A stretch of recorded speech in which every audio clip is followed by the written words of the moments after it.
Well, the Sovereignty Act wasn't perfect in its wording. That's why it's being amended. There are a couple of clarifications that we needed to make. One was what actual harm is, and that clarification has been made. And the other was that if there are any statutory changes, it comes back to the legislature. So I just look at this as part of the process, that you don't introduce bills without three readings. No, I mean, you introduce bills with three readings for a reason, is that if there are changes that need to be made, there's a process for it. And so I'm mindful that when my caucus raises concerns, I want to take them seriously, and I want them to feel comfortable with this legislation. We had lots of go-rounds on this bill. It's part of the reason why it appeared in the form that it did, is it had lots of input.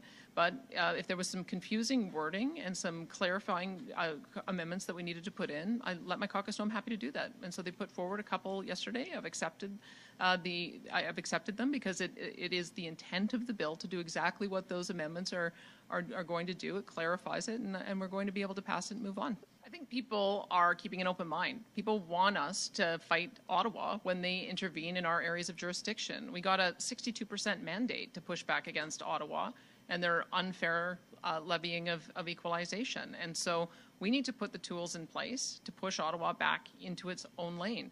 We just saw another example of how the federal government treats us unfairly when the Canadian Taxpayers Federation revealed that when the carbon tax is fully implemented, Albertans are going to be paying 37 cents a litre in federal carbon tax, and Quebec is only going to be paying 23 cents a litre.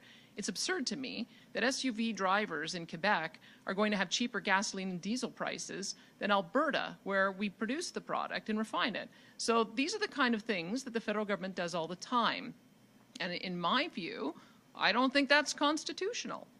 I don't think it's legitimate for them to have one set of rules that applies to Quebec and a different set of rules that applies to the rest of us. So I'm looking for these kinds of examples, and we now have the tools in place to be able to challenge them once this Sovereignty Act is passed. I've asked my ministers to identify more examples like that, and we're going to make sure that we defend Alberta's jurisdiction.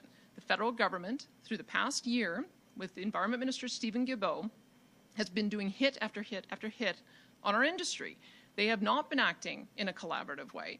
They've proposed a 30% fertilizer emissions reduction and a 42% oil and natural gas emissions reduction by 2030, which we know is unachievable. We don't have the technology to do it or the time to do it. It's a de facto production cap.